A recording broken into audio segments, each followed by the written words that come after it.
Hello, everyone, and welcome to another movie discussion video. Today's movie that we'll be discussing will be The Untouchables, that was released in 1987, directed by Brian De Palma. I'm happy to say that I'm once again joined by Max and Mike, both of Screenrant. Happy to have you guys on the show here today. Happy to be back, Sonny. Good to be back. Thanks for having us. Great. So what I'll do, just before we get into the breakdown of the video, we'll give a quick introduction to ourselves. So just in terms of who I am, I have a YouTube channel called Hollywood Town. So there's an exclamation mark after the word town. I primarily do movie reviews, past and present across a variety of genres. But also from time to time, I do movie discussion videos. So we geek out about some of our favorite movies of all time with fellow movie buffs such as Max and Mike. So if you guys want to follow me on social media, you're more than welcome to. On Twitter, it's at town_Hollywood. Instagram and Facebook, that's hollywood.town, so same profile username for both. So if you guys want to get the latest updates on my latest reviews and videos like this, feel free to follow me on social media. So I'll pass it over to Max now. Why don't you introduce yourself to the other folks watching? And then, yeah, Mike can follow suit. Sure. For those that don't know, and I don't know why there would be any of those that don't know, because it's such a big deal. But I'm Max. I have a bit of a background in video film production, as well as kind of like an analytical and historical education in it as well. I went with Mike to Long Island University, Brooklyn, TV Writer Studio grad program together. Since then, I've been writing a lot of articles and lists for Screenrant. I've actually just slowed down recently because I'm doing other work, but Mike and I both did a little bit of that. You can find my work on screenrant.com. The links to my personal pages are in both of my social media handles. For Twitter, you can find me on Twitter Maximilian, TineMaximilion. And on Instagram, you can follow me at Tenenbaum Max, Tenenbaum, like the Royal Tenenbaums, MAX. Going to be posting my next Stream Cream episode pretty soon, where I make ice cream for the masses. There is a major, and I do mean major, announcement coming on the next episode. You guys aren't going to want to miss it. Follow me on Instagram, Stream the Cream. You, Mike. Wow. How do I follow that one up? My name is Mike. I have a background in journalism before I ended up pursuing a master's in writing and producing for television at Long Island University Brooklyn campus with Max here. And since then, I've been focused on trying to get in the screenwriting game, and I have also been writing for Screenrant, especially during COVID, which has been a good exercise in getting back to my film critic roots to an extent. And very happy to be here discussing movies as always. I know it's been a little bit since our last chat, but looking forward to getting a lot more of these done. So thank you, Sonny. Thanks for having us. And you can follow me for all my hot film takes and casting suggestions / commentary on at Twitter at Reistetter 23, REIS Cheddar 23, all one word, and Screenrant on my personal page, Mike Reistetter. I've also slowed down recently, but I'm getting back up here this week, and that's at Mike Reistetter, REIS Cheddar. Yep. Awesome. Yeah, so if you guys want to follow myself, Max, and Mike for all things movie related, definitely check us out. And Max and Mike are doing some great things with regards to the movie side of things. So if you are geeks like ourselves that are really passionate about movies, definitely check them out. They're doing some great things at the minute. So just to give you guys an idea of the structure of the video. So firstly, I'll give you a quick summary of the plot. That'll then be followed by the story. So that'll be the first topic that we'll be talking about. We'll then talk about the acting and the characters involved. We'll then talk about the direction of the movie from Brian De Palma. And the final topic that we'll be talking about is the musical score from Ennio Morricone. Finally, we'll give our overall thoughts on the movie. So we'll just give a summation of what we thought of The Untouchables and rate it on a scale of 1 to 10. So 1 being if we don't really like the movie at all, and 10 being a classical masterpiece, in our opinion, of the movie. Also, just to be clear to the viewers watching, half numbers will also be applicable when rating the movie. So, for example, you can use 5.5 or 6.5, for example, but those are the parameters when reviewing the movie. So The Untouchables follows federal agent Eliot Ness. Essentially, he is tasked with stopping gangster Al Capone during the Prohibition era in the United States, and he handpicks a small squad of cops to take out Capone once and for all. So that's just a quick summary of the story. So just to give you guys a heads up, this is a spoiler warning for the movie. So if you haven't seen The Untouchables, save this video, watch the movie, and then come back to the video once you've seen it. Just to kick things off in terms of the story of The Untouchables. So one of the reasons why I love this movie so much is the simple nature of the plot. As I alluded to at the beginning, it's really simple. You've got Eliot Ness, who's a treasury agent. He's tasked with taking down Capone, and he assembles his own squad to take him down once and for all. It's really simple. And because of the simple nature of the plot, it just means that we're emotionally invested in each of the individual characters. So that when they do meet their downfalls as the movie progresses, Jimmy Malone, played by Sean Connery, and then Charles Martin Smith's character, Oscar Wallace, when he's killed as well, we're that much invested in their downfall, as it were, and their deaths, because of the time that the movie spends in these individual characters.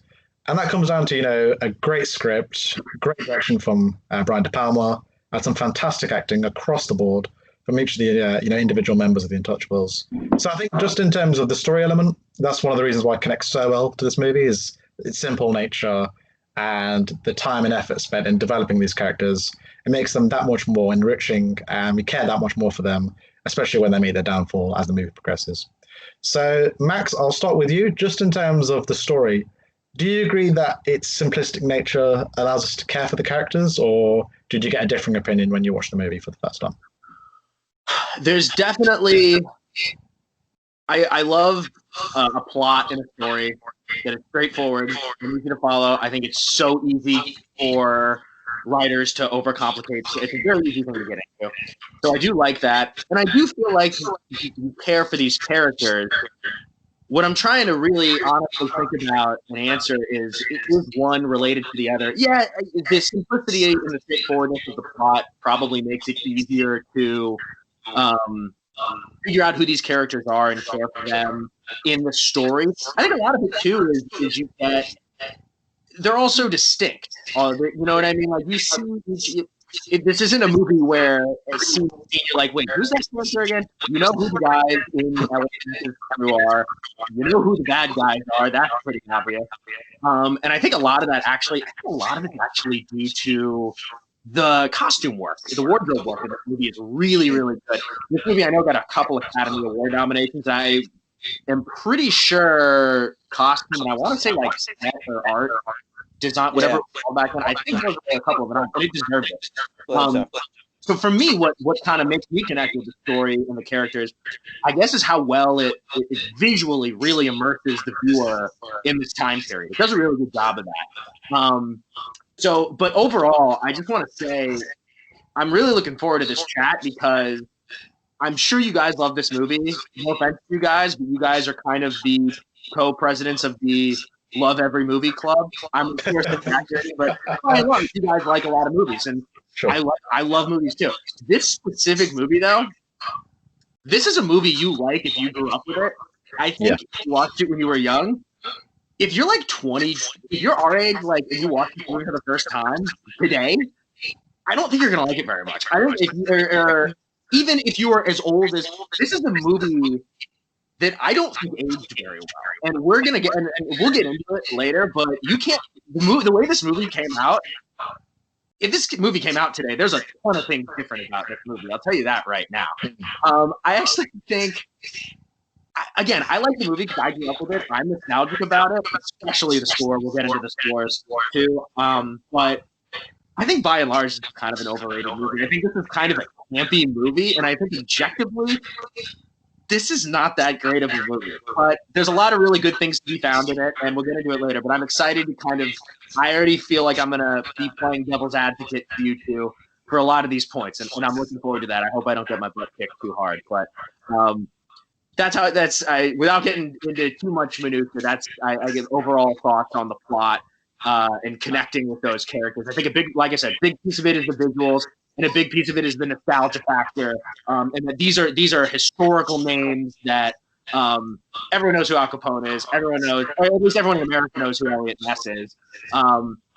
And when we get into characters too, I'll get into kind of a lot of the historical inaccuracies with this movie. But again, I'm getting ahead of myself, Mike. Why don't you give us your thoughts on the story? And Say no more. You had me at Mike. So you'll be surprised, Max, that I actually am chock full of a few notes here of critiques, specifically based on plot, just like moments that I feel like this movie would be a good example of something that a screenwriting professor would go over.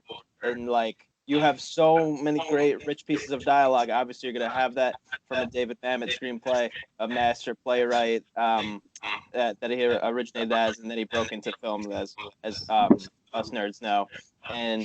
But I'd say a lot of moments you'll find within the story, great dialogue overcompensates for the fact that there's certain plotting that just doesn't make sense. And that's like as harsh as I'll go right now. I'll lend it to other elements, but I'll say as a story, I consider this, as Max said, this is a movie a lot of people grew up with. So you have the sentimentality of remembering the first time you watched it. I know personally this is on the three-pronged list of crime movies that I was first introduced to when I was 12 years old by my uncle. It was including The Godfathers as one entity. You'll have The Godfather, you'll have Goodfellas, and I had Untouchables. I want to stay on that real quick. Untouchables, great, good crime movie. It's a great introduction into crime movie. Yeah. Like the basics of crime movie language through this movie. Go ahead, Mike. No, it's okay. I was going to mention the unique thing that separates it from the other crime movies that I just listed in that bunching is it's a movie where the focus, our protagonist is Eliot Ness, who is essentially he's introduced to us as the most cinematic, like Johnny Do-Gooder type. He's Jimmy It's kind of foreign to even you think of the period, the set pieces, and it's reminding yourself of if you've sampled 30s and 40s movies before, but unlike the hard-boiled detective of that time that is immediately introduced us as this gray beast of all beings, this is a guy who's on an arc. Kevin Costner's Eliot Ness, obviously based incredibly so on the real life figure himself.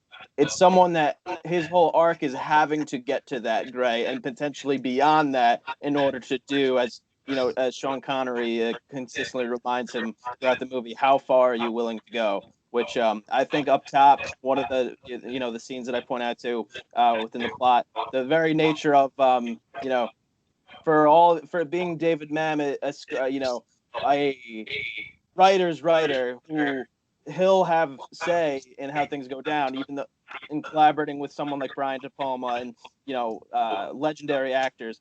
The collaboration lent itself to we're gonna respect Sean Connery, we're gonna listen to his suggestion that maybe we should do this how far are you willing to go scene. What do you think Sean Connery's suggestion was? Do you think he was just like, hey, I didn't get enough slurs in this scene, can we punch it up with more slurs?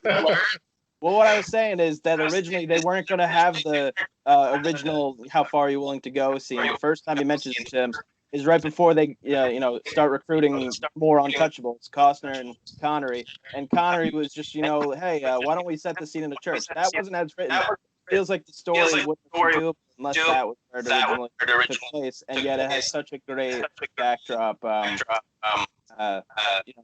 The motif throughout the movie, the good versus evil, all that, and uniquely as a crime story as well. It's not a story that lends itself to ever really sympathizing with the enemy. It's very compelling. It's cool to see De Niro as Capone cracking wise jokes the whole time, but you are instantly knowing, like an almost Star Wars, Darth Vader type of way, like you're not supposed to root for this guy, no matter how entertaining he is. There was a real life character, obviously it's Al Capone, and it's just you're always rooting with the good. There's really no gray that comes in with there, and I think it works as a movie as structured. They didn't really play around with that, so I have no complaints. I have so many counterpoints I can't wait to get into. When you're 12 years old, when you're a little kid like Max said, you first introduced this movie, it's not something that tells you, oh my God, well, who do I root for? You know to root for from the beginning, and you don't lose sight of that. Even as the song gets tough, you're in the pursuit of triumphing over evil. And I just think that's like something that's lost amongst today. That's something I compare the Untouchables now today, where I say the Untouchables would be released today if they came up with a similar story, but they'd probably release it in a mini-series format on the streaming service. I compare it a lot to The Boys on Amazon Prime, the superhero commentary vehicle. And I think separate from The Boys, like this is the story of just like teamwork, and I don't know. I'll get more into it later. I didn't want to spoil it in leading into the other categories. So something I'll say right now that actually I'm rambling. It's interesting that you said that you compared it to The Boys, because I think a big thesis of The Boys is the superheroes behind closed doors are just as bad as the supervillains. I think a huge thesis of this movie is actually the government, the good guys, those agents, all the stuff they do is just as bad as the stuff that the gangsters do. They don't get in trouble because they're untouchable. Well, yeah, no, that's instead of going all the way, like for Costner, it's a matter of, oh my God, I have to get to this middle part. But for Connery, it's like I'm gonna go hard immediately. You guys follow my lead. We'll get more into the characters when we get. No, absolutely. And I didn't want to do too many comparisons to other works. I'll save that to later when we're doing recommendations. It just was something that stuck in my mind when you said this would not be released today. I think it would be, and I think they'd go even harder. Not the way it is now. Yeah. Again, I'll get into why I think that is later. No. I feel like I know where you're going. I think it's a story though. Name a woman in this movie. Yeah, I'd compare it a lot to early Michael Mann flicks as well, based on that. Manhunter and The Heat and things like that. It's really, really. Anyway, yeah, I don't want to get into comp fest here, so to go on to the next category. So, moving on to the acting and character section of the discussion. So, just in terms of what I took out of the movie, in terms of some of the performances. So, I'll start with Sean Connery's performance. He is totally deserving of his Oscar for, I believe, his Best Supporting Actor in this movie. Yep. And one of the reasons why I love his performance is because he has such a commanding presence. He has several quotable lines. That famous scene in the church where he goes, "That's how we get Capone." You know, it's a terrible Irish accent, but I always, when I was little, I kept imitating that whole scene because it was so quotable and so iconic. But I think more so than just the lines that he delivers and his presence, he has a great sense of chemistry and camaraderie with Kevin Costner's character, Eliot Ness. And there's a great sort of dichotomy between their characters. Sean Connery is very sort of straight down the line in terms of not doing anything by the book. He'll do whatever it takes to get out Capone. And in most cases, that's the violent way of trying to take down his empire. Whereas Eliot Ness's character, Kevin Costner portrays him in a very stoic, heroic way. And their back and forth is so interesting, and I love the different qualities that each actor brings to their respective performances. And going on to Kevin Costner's performance as Eliot Ness, when I was watching this movie again this week, I basically described him as the Captain America of the movie, and I mean that in the best way possible. In the sense where he's very heroic, there's a stoic-like quality to his character. He literally does everything by the book, so he doesn't want any of his agents on his squad to drink. He basically says that at the beginning of the movie. And as I said, he brings Kevin Costner was born to play the heroic role. He did it throughout the 80s and into the 90s as well. So those are some of the stand-up performances from the movie, Sean Connery's character as well as Kevin Costner's. And that back and forth is one of the reasons why I love this movie so much. So we'll start with you, Mike, just in terms of Sean Connery's performance as well as Kevin Costner's. What did you take out of it when you saw it for the first time? And did you get a similar impression to myself in terms of the commanding presence they brought to their roles, or did you get a different impression when you watched it for the first time? So watching it for the first time as a 12-year-old, I had no concept of who Sean Connery was as an actor, as a brand, as a way of life. Like, I didn't understand, and as I get older and I've been more exposed to Bond movies and just Connery as a whole, and particularly I adore him in the movie Finding Forrester. If you've seen that from Gus Van Sant, I know Max has. And I think this is one of your most perfect examples of, I don't even know if it could technically be called it, but legacy casting is just a term that I think of with Connery, in that's a draw that gets people in seats. One, it's Bond, like you've never seen him before. He's older, he's grizzled, he is just absolutely uncorrupted, and that is obviously you quickly learn with how Act One set up that is the reason why he still beat Cop, because he refuses to do the things not necessarily that are bad, but the things that would lead to promotions, and also that he very much explains when he gets recruited by Costner that the older he's gotten, the more precious he is with life. And I just think it was a perfect casting. The character could and in channeling his character, he could reflect on his own life. I know back then, you enter middle age, beyond that, 60-year-old actors, they kind of look older than like a 6-year-old actor would today. And I just think it was, at the time, people thought it was kind of like a swan song for Connery, even though he continued well beyond that. It has very much the feelings of that, and that what makes the culmination of his arc that much more heartbreaking when you realize that he had his whole end game was going as far as he had to, opposed from what he originally said before Costner got him to. And speaking of Kevin Costner, you're exactly right. The heroic role. I think of two of my favorite movies of all time. Field of Dreams is my absolute favorite movie of all time. That was in a string of hits. Another film that I highly adore is JFK, which is very comparable in Untouchables in terms of a officer of the law, law enforcement that is absolutely compelled to get the bad guys in layman's terms. Beyond Costner and Connery, who you could write whole papers, you could have whole TED Talks based on breaking down the dichotomy between these two characters. I would focus in terms of the acting performances on De Niro, which shedding light on De Niro himself, Brian De Palma, the director of Untouchables, and I don't know if you call it Sonny. The Noah Baumbach directed De Palma documentary that's on Netflix, and De Palma breaks it down. Even though he's a big collaborator, De Niro was actually the person that first cast him in a lot of movies before Scorsese got linked up with De Niro. That De Palma said De Niro was a late hire, and De Niro basically refused to. Two movies ever were both Scorsese movies. Not De Niro's. No, he was with De Palma first. Look it up. Or Who's That Knocking on My Door in Mean Streets? He had already done De Palma. I think he wasn't. Yeah, I'm pretty sure. Wasn't in Who's Knocking on My Door, and Mean Streets came after High Mom. I'm thinking of Cattell. A couple other De Niro's. Yeah, no, De Palma's who introduced De Niro and Scorsese. All those. I was thinking of Cattell. My bad. No, it's all good. The founding fathers in New Hollywood, they were all very, tight and lending each other's boys. So totally understandable. But anyway, back on De Niro.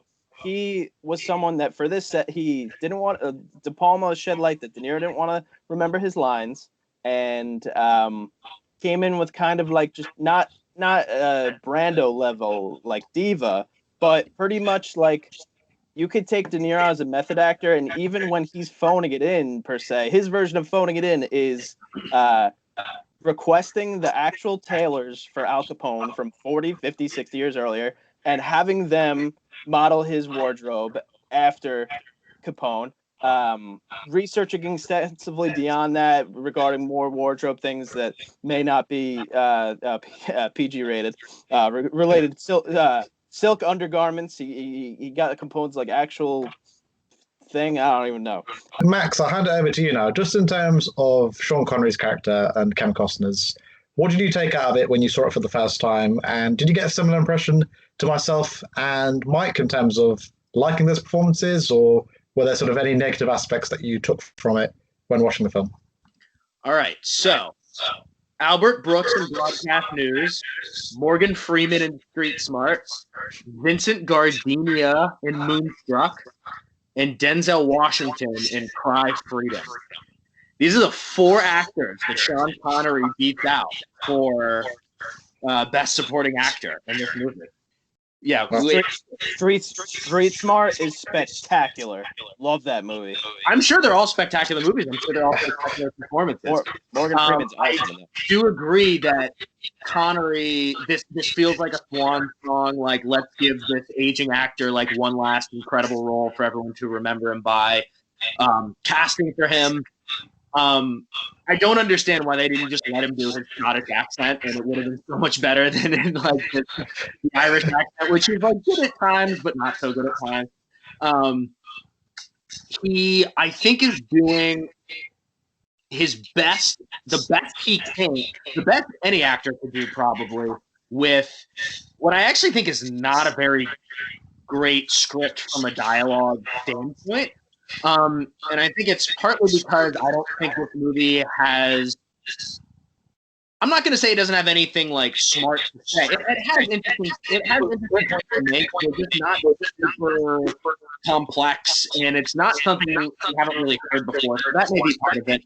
I know, Mike, you love Mamet. We love Mamet. That being said, I don't think this is some of his best work, unless it's kind of like meant to be tongue in cheek, in which case it's brilliant. But there's a lot of moments in this script where you have like a character killed someone and then like right after delivers that like that zinger line right after he killed someone, like, yeah, well that'll teach you. Like it's not quite as bad as like an Arnold Schwarzenegger movie where he's telling people to let off steam or making ice puns as Dr. Freeze, whatever. But it's the same idea. And at one point, I think Kevin Costner. There's one scene where Kevin Costner. He shoots a guy that he didn't want to shoot. He's going at him to throw down his gun. He does like didn't you hear me? And then like he does like two more little. He has like 3 post-kill one-liners after this kill, and I was like, you could have just done one of those. We didn't need all 3 of those. I had that same note about other things. Overkill with certain lines. Yeah, you're right. Yeah, they really. I think this beat you over the head at times when I kind of just wish it would like dial back and be a little more subtle and feel a little more real. That's why I think the Andy Garcia performance is the best in the movie because it's the most realistic. Anyway, it's very muted. But for Connery, it surprises me a little that he wins the Academy Award for this. I think it's a great performance. But I think it's not like it's not incredibly layered.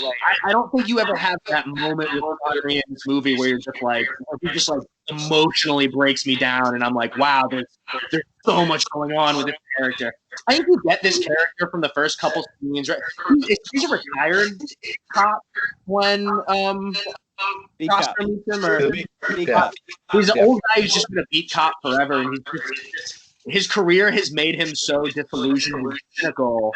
I think kind of the arc of this movie is the story of Kevin Costner trying really hard not to become. He sees Sean Connery and sees that as his future, and he really wants to be able to do what Connery is able of doing without having to become Connery. And I think this eventually comes to land, but it's not going to happen. But yeah, I think both of their on-screen chemistry together is awesome. They have like an older brother, younger brother. I feel like kind of vibe to them when they're and like you said, Sonny. There's so many lines you remember from Connery. Like so many. Yeah, that's how we get Capone. And this is a. There's when I was talking about like part of what makes this a little dated and why you couldn't do the movie today is like. I mean, Connery is like he's like cartoonishly over the top, despising of Italians, like just so many insensitive Italian slurs, and yeah, I mean, he's a classic white racist American cop, and in the 1980s, like those were heroes. Those were our heroes. Sorry to call you for that. I was going to say it's kind of ironic coming from Brian De Palma because I'm sure he's Italian American, right? So you'd think. If he was an Italian-American director, surely he would dial that down.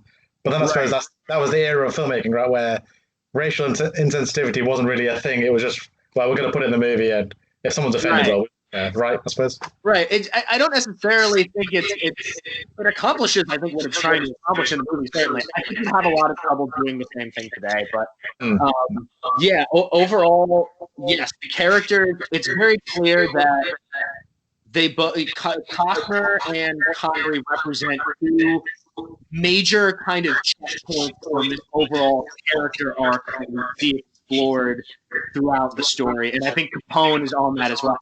Mike, you were talking about De Niro's performance of Capone. I don't know. I go back and forth on like, do I think it's a little too cartoonish or do I think it's brilliant? What I can say is this: I wish there was more of it in the movie. I feel like there's not enough. It's kind of a long movie, but I wish there was more Capone in it. I feel like you don't get enough of it. It's like my one gripe with the Capone character, to be honest. So, yeah. So, but like I said, I think for me personally, Garcia is actually my favorite performance in the movie. But yeah, Sonny, I'm gonna hand it off to you because then you wanted to talk about some of the more like tertiary background characters as well. Yeah. Yeah. Yeah, thanks for that, Max. The rest of the cast, in my opinion, given some fantastic performances.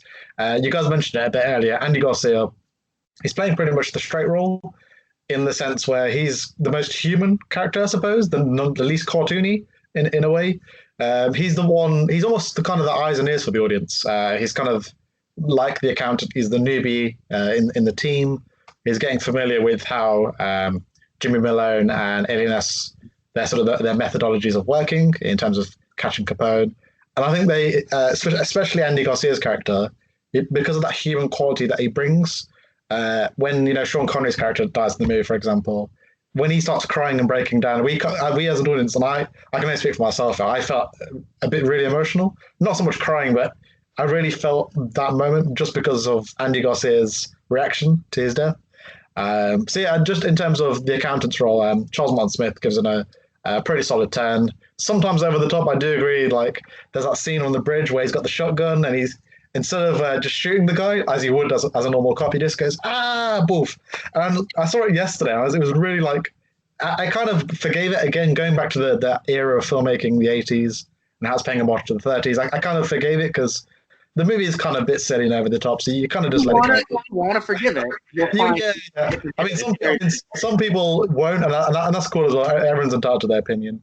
But yeah, I mean, they're both great in the movie in terms of Charles Martin Smith and Andy Garcia.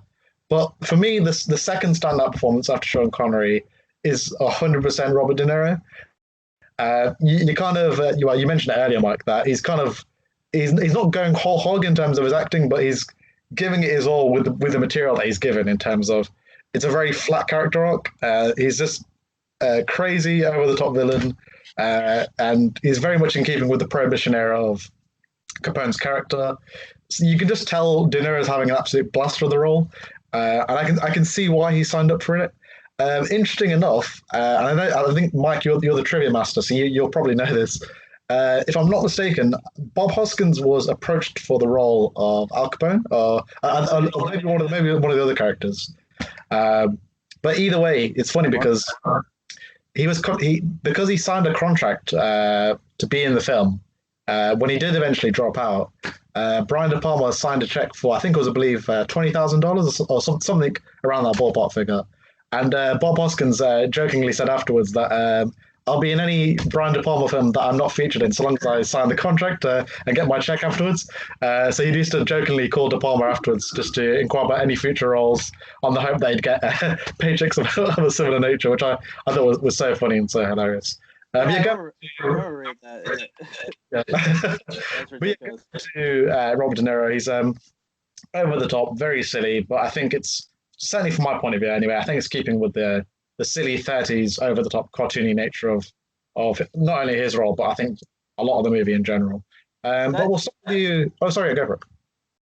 Very quickly, because I know I talked a lot of De Niro kind of prematurely. That's Sure. why I had read that they approached Brando as well before he refused to do his work for it, and in true De Niro fashion, he had modeled himself over Brando before. I think he behaved going into this movie how he believed Brando would have handled it, which was in the way that delivers a compelling performance in spite of certain elements, like maybe not wanting to remember the script, which wouldn't mean a bad performance. It's a great performance, but something that I go to is a non-dialogue piece of acting that he does very well. It's very understated. Is his cigar acting? His cigar acting is phenomenal in this.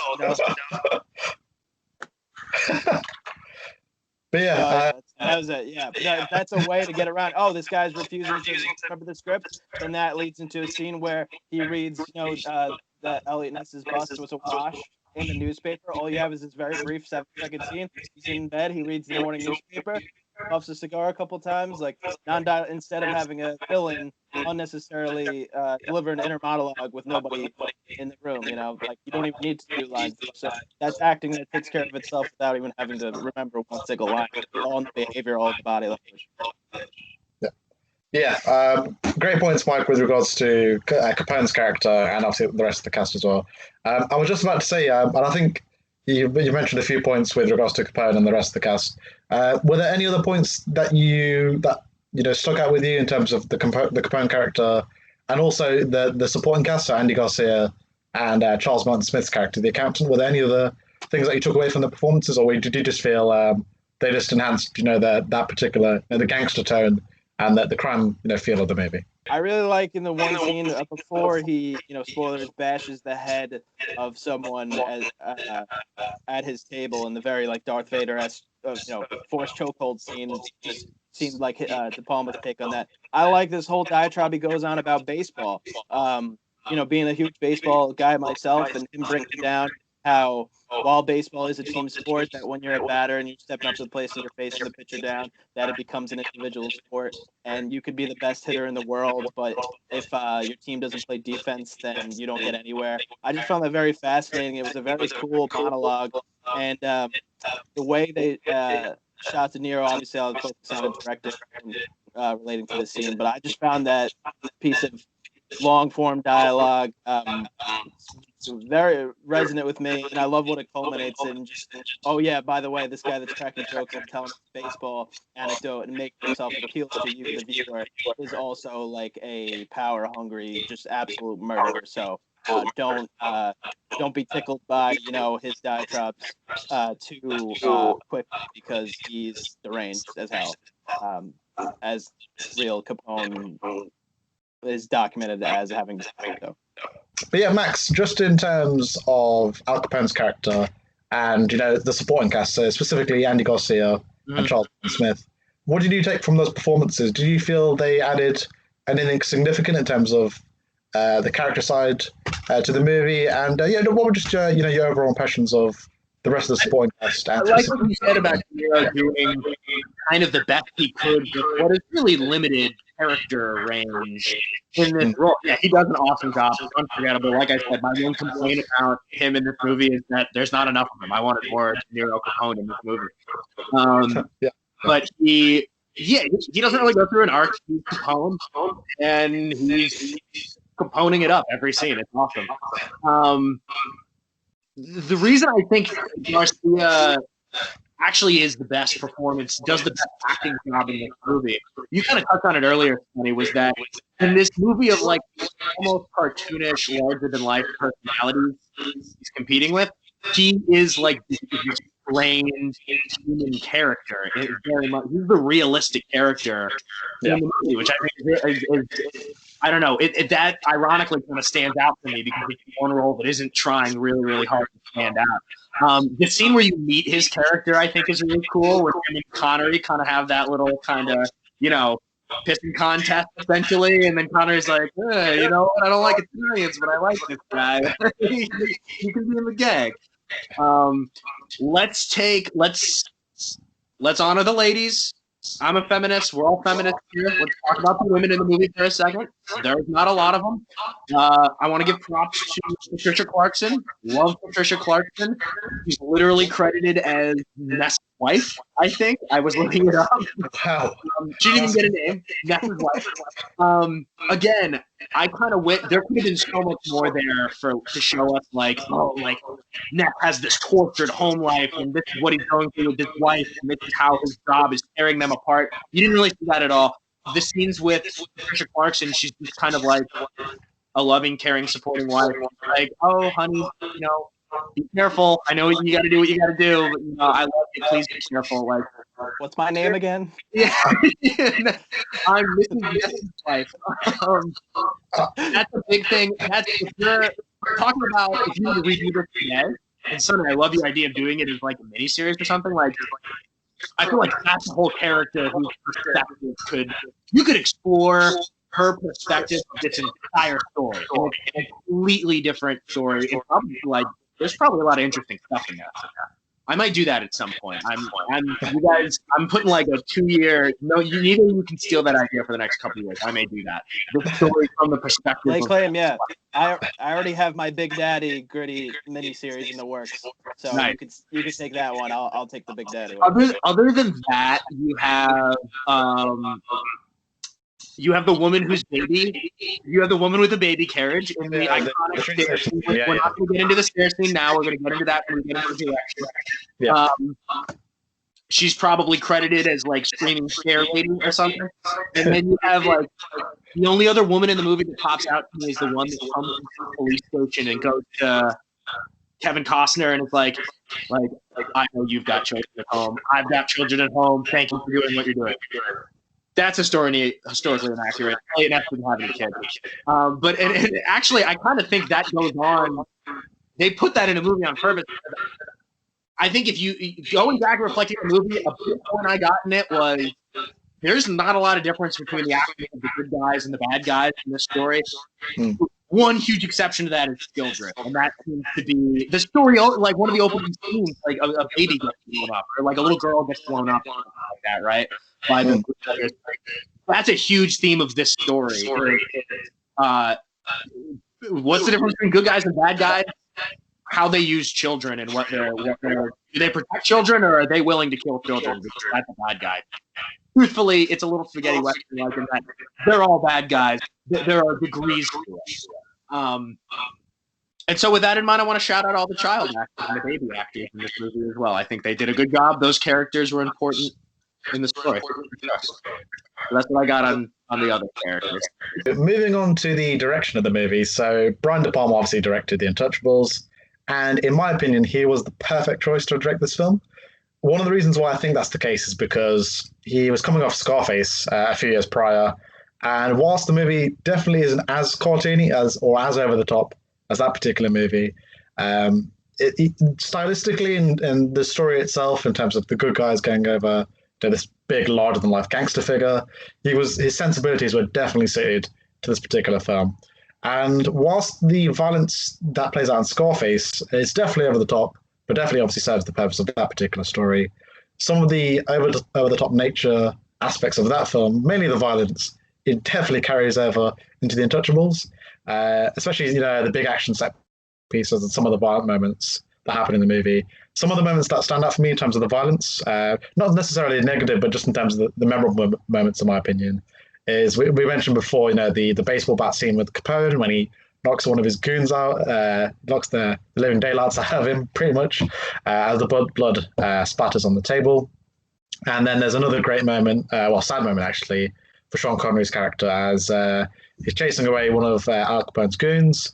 And then unfortunately, the Nitti character shoots him with a Tommy gun, I believe, as he's coming out the porch of his house. So those are some moments of the violent nature of the movie. And whilst it is sometimes over the top and sometimes cartoony, it goes back to what I was saying earlier. It plays into the sensibilities of not only Brian De Palma as a director, but the 30s setting of the movie, and obviously when the movie was made back in the 1980s as well. So that's what I took from the movie, just from a directional point of view, is De Palma was the perfect choice for this movie, and his sensibility in terms of framing action, framing the way the actors move within scenes, and specifically the violence, always plays out in a very organic way and always serves the purpose of the wider story.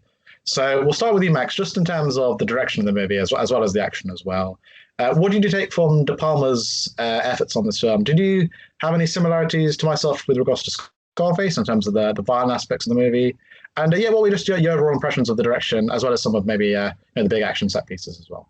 Sure. I definitely see the Scarface similarity. I definitely agree with you in that, like, this movie and De Palma, yes, that was a perfect match.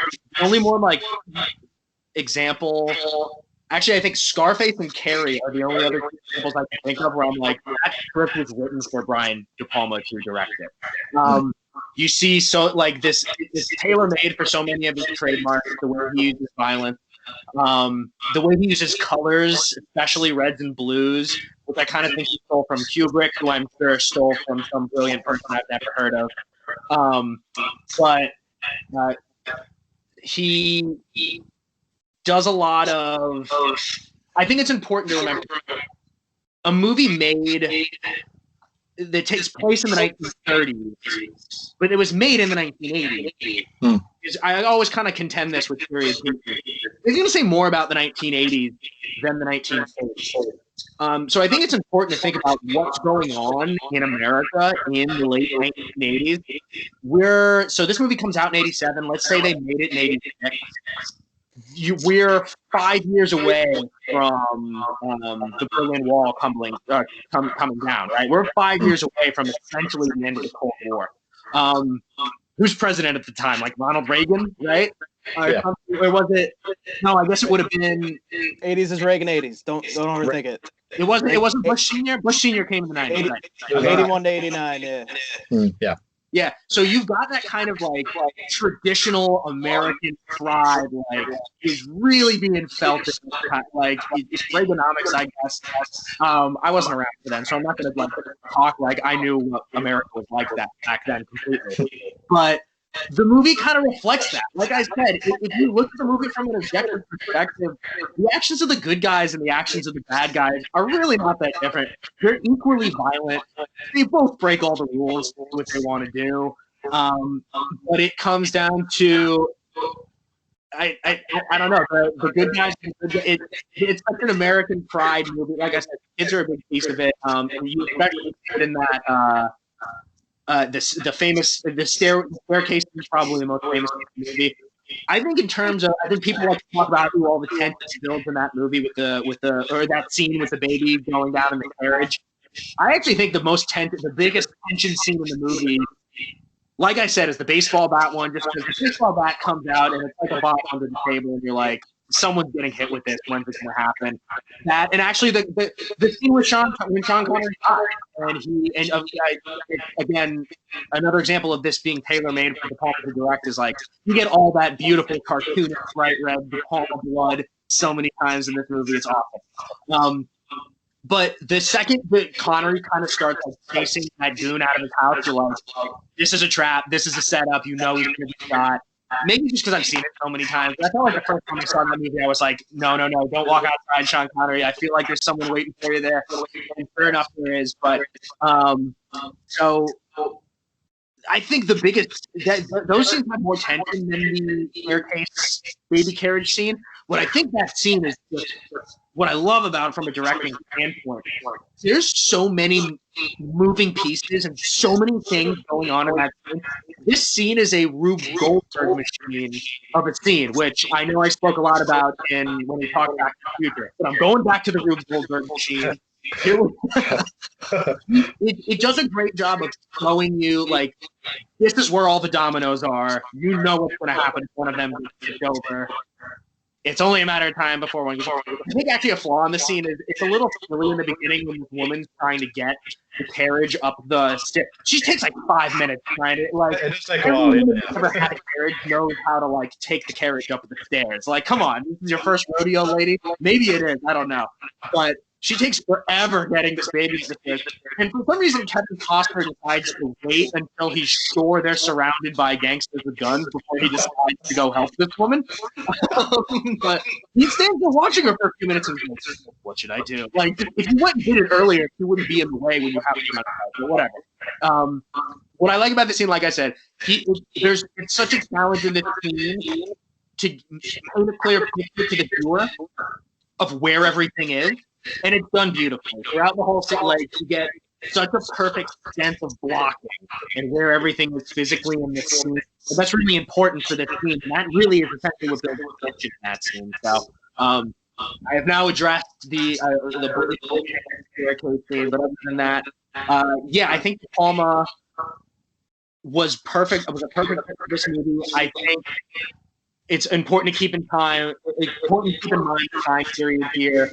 Him and David Mamet, I think, are a really smart pairing, and I think they were very aware of the type of movie that the studio needed them to make at the time.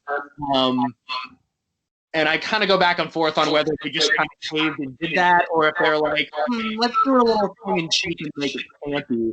So it's kind of our inside joke on, like, yeah, we kind of had to do it over patriotized and whatever, which I kind of would suspect is the case. But that's, I guess, how I feel overall about the directing. I think it's so well directed. What do you got, Mike? So thank you for passing over, Max. Back to you, Mike.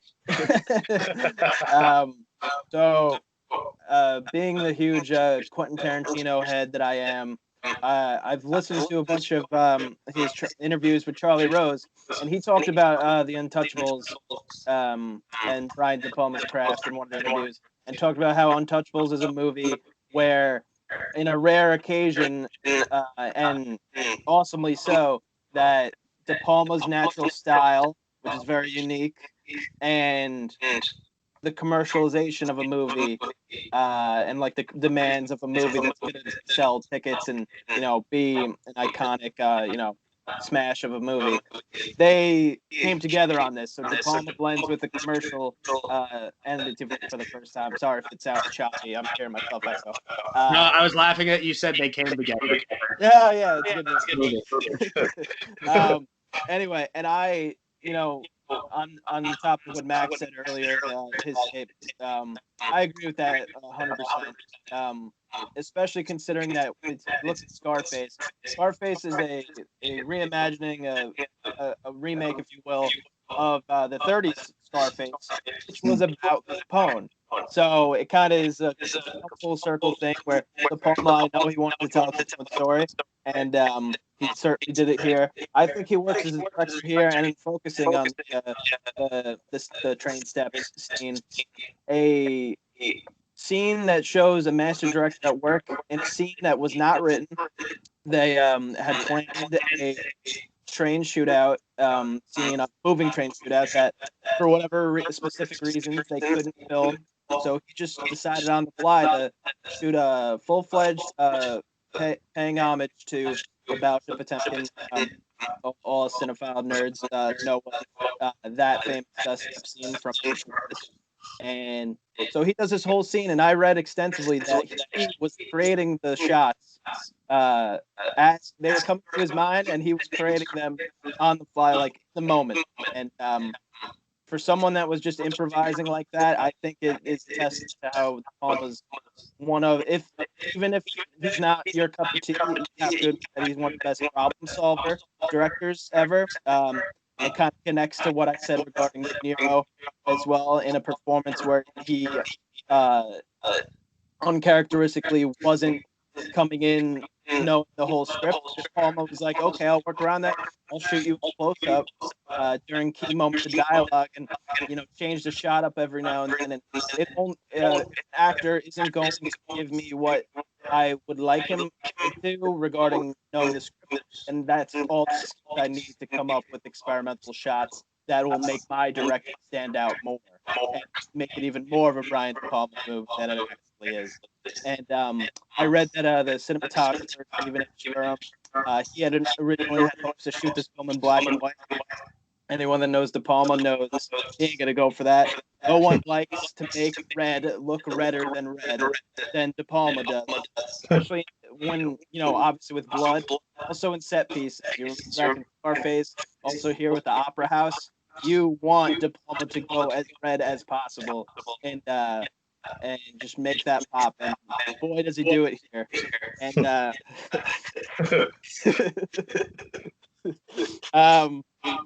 in ending with just focusing on his directing, so then we can get to the score. I just say, I don't know. I have nothing. Cut that out. I have nothing. No worries. Yeah. Oh! Here we go. I have it. So Marty Scorsese and Brian De Palma have this famous, friendship, and also kind of like, friendly rivalry of sorts, where, you read enough to learn that Palma had the opportunity to direct Taxi Driver, and he passes, and Scorsese does Taxi Driver, he turned into an instant classic. You got De Palma making this film. All of a sudden, it inspires Marty to come back into the field of Goodfellas. It was like they were going tit for tat with their films, and I just found that an excellent kind of reflection of how how De Palma kind of takes along in contemporary as well as Coppola, and knowing just how all these best friends made films similar to each other with all their unique style. Even if you showed like an Alien, these movies, they could tell you like, oh, these were not made by the same person, even though they have thematic similarities. And Yeah, that's all. Yeah, I just wanted to mention the connection with Scorsese that the casual viewer may not be able to discern it, but we know the differences too. The final topic that we'll be talking about is the musical score from the one and only Ennio Morricone. So, for those of you any non-movie fans out there that aren't aware, he sadly passed away July this year. I think he was early 90s, I believe, when he did pass this year. So he had a long life, nonetheless, despite his tragic death. One of the things that I'll take away from him as a composer is just the iconic nature of his work, his body of work. Just his spaghetti westerns alone, the iconic themes that he made for the Man with No Name trilogy, they're still going strong today. You hear people, even non-movie fans, just whistling those iconic themes when they're going down the street or whatever they're doing their normal business. You just hear those themes in everyday culture. It's ever present, as it were. Going back to the Untouchables, though, the music is very much a central character within the movie. And right from the word go, when you hear you see the big title, The Untouchables on screen, and you hear that quirky instrumentation, it's very off-center at first, and it takes a while for your ears to get used to it. But you quickly realize that Morricone is going in line with the 30s tone of the movie, the Prohibition era, the sometimes cartoony, sometimes over-the-top nature of the film, and it's definitely in keeping with the overall feel of the movie. And right from the word go, you get the sense that the score is going to play a huge role in the movie. But in terms of the score, just to give my thoughts on it, some of the standout songs include "Victorious," and this appropriately plays when Sean Connery's character tells Kevin Costner and the rest of the team that we're going to raid one of the liquor hideouts, and Kevin Costner appropriately says, "Well, we're going to go in this building here," and he goes, "Yeah, this is where we're going to ramshackle one of Capone's liquor hideouts." And when the theme, the Victorious theme, plays out in its entirety as they go into the hideout, it brought a huge smile to me on my face when I saw it for the first time. It's joyous, triumphant, heroic, everything that you want from a movie. And I've always said this before in some of my previous videos. I've always been a huge fan of thematic material. I feel like the modern era of films are kind of moving as far away from that as possible, where it's, as Steven Spielberg said when he did the press tour for Ready Player One, it's very atmospheric. It's kind of acoustic sounds and electronic instrumentations that you hear nowadays, as opposed to big orchestral, bands and musicians playing. So that's some of my initial thoughts, my overall thoughts rather, on the Untouchables score. And just before I give it to Max, the death theme is a really emotional theme. It appropriately plays whenever one of the members is killed, and it's really emotional. It's got a jazzy feel to it, definitely appropriate for the 30s tone of the movie. And the final theme that I want to mention before I pass to Max is Al Capone's theme. It's nice when the villain gets his own theme within the movie, and it's, again, much like a lot of the cues that we hear from Morricone. It's loud, it's big, it's got a lot of jazzy instrumentation. It's very, very fitting for the Capone character. And I loved it every time it appeared on screen, because it gave you this cartoony, over-the-top sense for his character. So, again, it brought a huge smile to my face whenever I heard that. So, Max, I'll pass it over to you now, just to hear your thoughts on Ennio Morricone's score. What was your reaction when you heard his death back in July? Because I know it was a sad event for a lot of movie fans and people around the world. And just your overall vibes of the score itself. Man, what a stud. Morricone is there's I can't think of a better way to describe it. It's a better word. He's just a stud. Yeah. Cool as can be. Never missed a score. His score is so good in this movie. And I think De Palma realized it. There's a lot of points in this movie where I think the score actually is a bit overdue. And De Palma, I think, realized how good this score was, and kind of like it almost used it as a crutch at times. And it's just kind of like, I can just rely on that, the emotion of the scene, because it's so good. I'm in love with him with the Dollars trilogy. He's always done such a good job of making memorable, meaningful leitmotifs and themes for characters that you see go throughout the movie. You see that in this movie, of course. There's some interesting aspects to the score. I get, for some reason, it reminds me a little bit of the Bernard Herrmann Taxi Driver score a little bit. Yeah, got jazzy vibe. Yeah. Yeah, with the kind of like the lonely, emotional jazziness of it. I do think the movie overall benefits so much from that like big 30s crime movie feel, like swing type of score to it, like big sweeping orchestral theme. I think it definitely it makes the movie feel like the big American blockbuster movie that it is. And the score of Morricone, this actually reminds me more of my favorite score. As much as I love all of the Western scores, and I do. My favorite Morricone, and I mean, just like another reason he's a stud. Like, what a range this guy had. Anyway, my favorite score of his has always been for Paradiso. And I think his score in this movie is the most similar to his score in Cinema Paradiso, which I think came out right after. I want to say 88. I think it was like the year after. So I think it wouldn't surprise me at all if the same way a lot of his stuff from, a lot of his unused stuff from The Thing kind of became modified and reused in Hateful Eight. It wouldn't surprise me if some of the unused stuff in Untouchables kind of became modified and turned into the score we would go on to hear for Cinema Paradiso. It could have been totally the other way around, actually. I mean, I don't know when he wrote the order. He could have written the scores out of order. I have no idea. I'm totally talking out my butt right now, but he just blows me away every single time. I was so sad to learn of his passing. Talking about a guy too that was like working up until like the time of his death. Unbelievable. Best of the best. Not a lot else I can really say. He nails the movie like he does on pretty much everything. So, Mike, just to hand it over to you now, just in terms of, firstly, just to hear your thoughts on Ennio Morricone's passing in July. What was your initial reaction to that? And in terms of The Untouchables, just to hear your overall thoughts on the score and what some of the standout tracks that appeal to you, and the vibes that you got when you watched the film for the first time. So my reaction was just utter, like, obviously he had gotten older, and while he was working up until his death, the scores he were doing, it wasn't as much as he was doing. I was in the midst of a huge kick of movies specifically scored by him. I was in the middle of doing it to the point where I had shown my girlfriend half of the Hateful Eight the day before he passed, and then he passed, and then I showed her the second half that day. And yeah, it was just crazy that I was on a specific Ennio kick at the time of his passing. I felt terrible about that. It's just an absolute legend. And so watching Untouchables for the first time as a kid, I wasn't really paying attention to scores and composition of movies as much as I do now. And the more I watch Untouchables, the more I realize.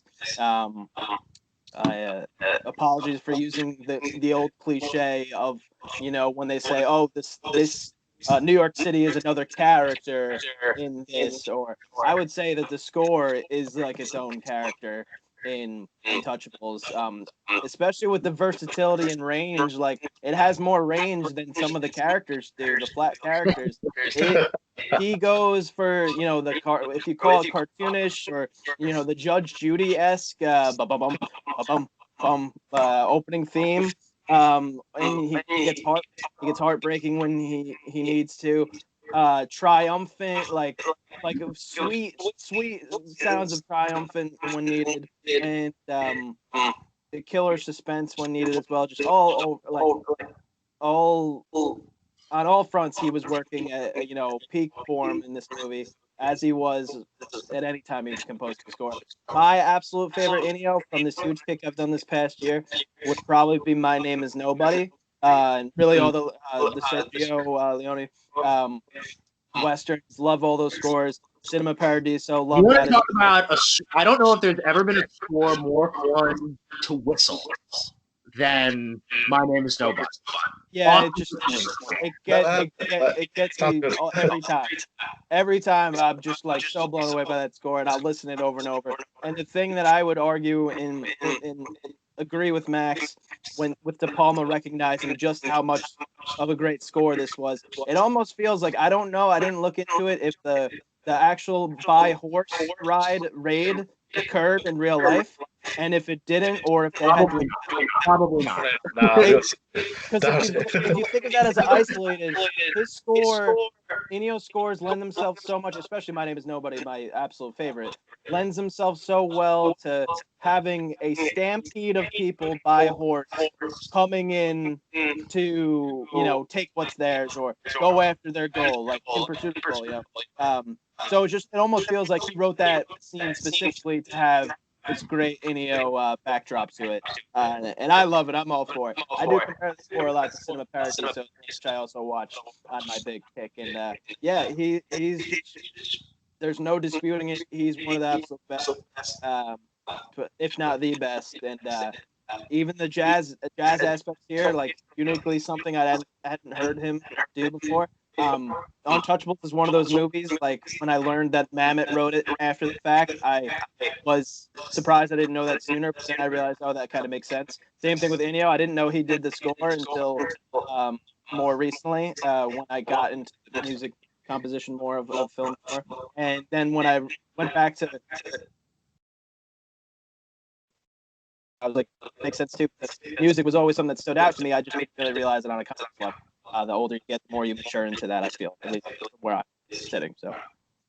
So I'll finish off my summary of the movies. It's very, very compelling, some of the key performances in the movie, specifically Kevin Costner and Sean Connery's characters. They have almost a larger than life presence to the way they convey their particular characters. In the case of Sean Connery, he's very commanding. Like I said before, he's got several quotable lines that when I was little, and even to this day, I'm still quoting a lot of his lines. Another favorite line that I didn't mention earlier was, I need to find the bookkeeper. And he constantly says that to the corrupt Irish cupboard. It always used to stick in my head when I was little. Kevin Costner is great as well. He brings a very stoic, heroic quality to the role. And like I said, it's very almost Captain America-esque, which I always say in the best way possible. He does everything by the book. And he's a great dichotomy to Sean Connery's character in terms of how they go about, getting the enemy, as it were. The rest of the cast are pretty solid. Andy Garcia, as I said before, is the most human-like character, if you could say, in the movie. He's kind of the least cartoony, the least over the top, and I think the movie kind of benefits, especially as it goes into its final act, where we feel the full emotions of Eliot Ness and Andy Garcia's character getting Al Capone. Charles Martin Smith doesn't have a huge role in the movie, even though he is the accountant with the squad. But he has a couple of comedic moments, and he's a solid presence nonetheless. And finally, in terms of the acting, Robert De Niro definitely chews the scenery every time he's on screen. You can tell he's having an absolute blast, and there's not a complex character or, by any stretch of the imagination. You can definitely tell he's having an absolute blast, and you can tell he was enjoying the role every time he was on screen. In terms of the direction by Brian De Palma, like I said before, the Scarface sensibility definitely is felt in this movie in terms of, the violence.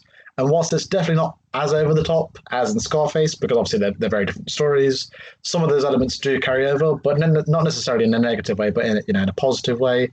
And I always feel that the violence, by and large, always serves the wider plot and the wider characters, and never feels out of place at any time. And finally, in terms of the score from Ennio Morricone, he will always go down. Well, he was always one of the best composers of all time, anyway. But with his tragic death this year, it's only cemented his legacy as one of the best in the industry. And his score for The Untouchables is a character unto itself. The various leitmotifs, the various themes that he develops for the various characters and the various situations, they just lend themselves to the 30s tone of the movie. It's very in keeping with the filmmaking style of Brian De Palma, and some of the triumphant themes that we hear, as well as the death theme, which is a very sad theme, very emotional whenever each member of the Untouchable dies. It definitely plays into the story, and I've always listened to the soundtrack to always get some inspiration every now and then, because it's so iconic and so memorable. So those are just my overall thoughts on The Untouchables. Despite a few issues that I had, and I didn't mention this earlier, in terms of the structural and pacing issues, I found in the beginning of the movie it was a little bit slow getting the squad together, as it were. And there are some moments in the second act where it kind of slows down. The Canadian border sequence is an example where the film slows down a little bit, which is to a detriment to the movie. But overall, I'm going to give The Untouchables a solid 9 out of 10.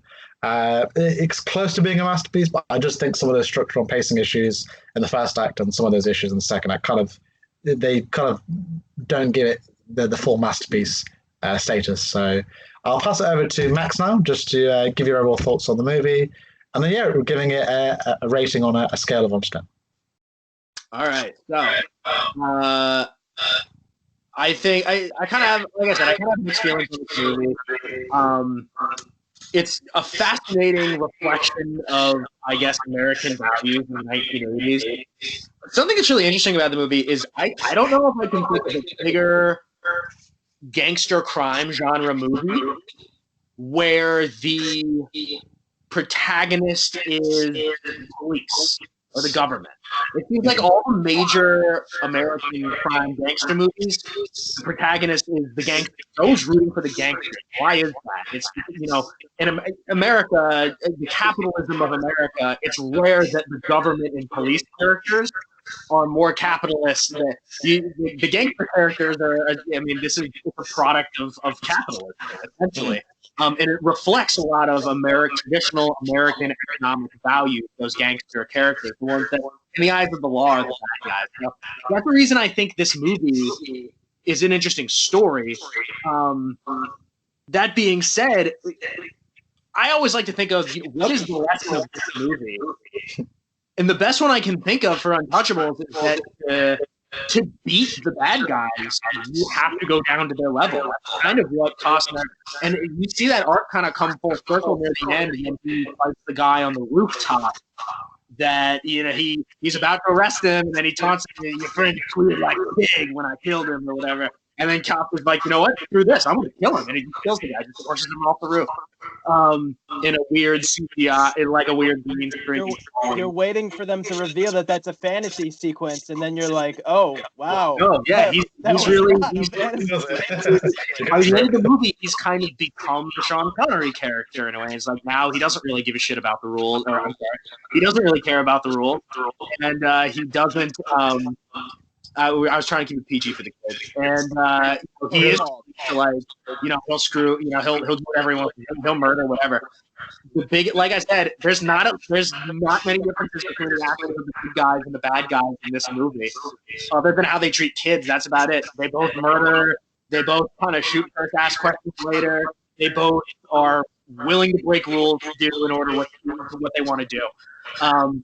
So for that reason, it's very Western-like to me. So a movie I'm going to go ahead and recommend as similar, if you like this movie, a movie that this kind of reminds me of is the Western Tombstone, which I showed recently. Ironically, not a Western where with any Ennio Morricone score, but the story feels similar to me, and it's like, okay, you have this iconic main character in Wyatt Earp, who Kevin Costner also played in a movie, not as well as Kurt Russell plays him in Tombstone, though. You see him put together this team of kind of his elite gunslinger boys, and they're going to go round up all the gangsters and bad guys and cowboys and drive them out of town. The movies kind of feel similarly structured to me. Both are historical dramas that I'm sure are just loaded with inaccuracies. Another one I wanted to... a movie I want to suggest, my favorite bootlegging movie. So one of the things that I think this movie suffers from is it paints very black and white kind of views. And life is gray. Life is complicated. So I kind of prefer movies that are kind of explore the complexities. And the movie I think does that really well for bootlegging is Lawless, with an awesome cast. It just shows. I think it shows a much more layered, complex, realistic view of bootlegging and bootlegging-related crime. So that's my favorite bootlegging movie. I do like this. I do like Untouchables. I am nostalgic about it. I think the script is okay. I think the acting is good. It doesn't blow me away. I think the directing is great, and I think the score is absolutely magnificent. All that in mind, I'm going to give it a flat 7 out of 10. Mike, I'll pass it over to you now just to give your overall thoughts on the Untouchables and then rating it on a scale of 1 to 10. So, could I rate it and then explain my rating? Yeah, whatever's better for you. I like to build to the rating because people will tune out after you give the rating. They love hearing me talk. So, while slightly more generous than Max was on it, I will say that I consistently, since I watched it as a kid, I'd go 8 out of 10, and I'm going 8 out of 10 here. And I, similarly to Max in his standouts, where I stand now is that the score and the directing carry this movie to the 8 ranking and not let it land somewhere short of 8. I'll say when I was a kid, it would be the plot and the acting. I think this is a great introduction history lesson to Prohibition. I know specifically I watched this movie in high school as research for a project about Prohibition, and my buddies and I made a short film about it where we're playing gangsters, and this was such a great exercise trying to imitate this movie. So that I have fond memories at the Wazoo related to watching this as a kid at several different times, and now I view this movie as obviously it's not without flaws, but still it's great, and I love watching it. And the score makes me feel like great cues, like makes me feel happy when I have to feel happy, sad when I have to feel sad, on the edge of my seat when I have to be on the edge of my seat. Like the score came to play, to be honest. I will say that if I had to say what this movie's lesson was, it was that sometimes good people have to do bad things to get even worse people to be triumphant over them in the end. I think this movie is a great precursor to the wave of superhero-based / action movies that came forward where people have to do exactly that. They have to be willing to destroy cities or destroy morals in order to save people, even though they have to corrupt themselves to the gray middle line at the least in order to get it done. A movie I'd recommend based on what I watched the last couple of viewings of Untouchables. I watched it twice this past year. Is a De Palma collab that I watched earlier this year while I was on that pick that I referenced earlier. It's called Casualties of War. Came out in 1989. De Palma's contemporaries, Spielberg and I believe not Coppola, he wouldn't say this. Spielberg and I think Scorsese too. They both said that this, like Casualties of War, which is Brian De Palma, and not Apocalypse Now, their other buddy Coppola, is the best Vietnam War movie of all time. It bombed at the box office, wasn't in theaters for a while, but similarly to Untouchables, he went about casting in ways to try and get a super De Palma specific idea to be commercial. Casting, it had Michael J. Fox and Sean Penn as 2 Vietnam soldiers that couldn't be more polar opposite. One is morally astute, and the other is absolutely not. Michael J. Fox is constantly at odds with trying to save his own platoon and himself and the greater cause of good in opposition to Sean Penn's absolute ruthless nature. I don't want to spoil anymore, but it's an incredible watch. The score is awesome in that. I believe it got a Golden Globe nomination. Obviously, probably did. Just always brings it, and De Palma did as well. And it's a fascinating movie. I highly recommend it, and look at it when you get a chance. So, just to wrap up this movie discussion video, I want to say a huge thank you to both Max and Mike for being on the show here today, geeking out about the Untouchables, discussing the good bits, the bad bits as well of Untouchables, and giving our overall score as well. An absolute blast having you guys on the show here today. So if you guys want to follow both myself, Max, and Mike, all of our social media channels will be in the description below, so be sure to check us out for all things movie related. But once again, a huge thank you to Max and Mike for being on the show here today. And as always, I'm looking forward to seeing you guys on the next one. Thanks for having us, Sonny. Appreciate it, man. Cool. Thanks a lot, Sonny. It's been a blast. Cool. Take it easy, guys.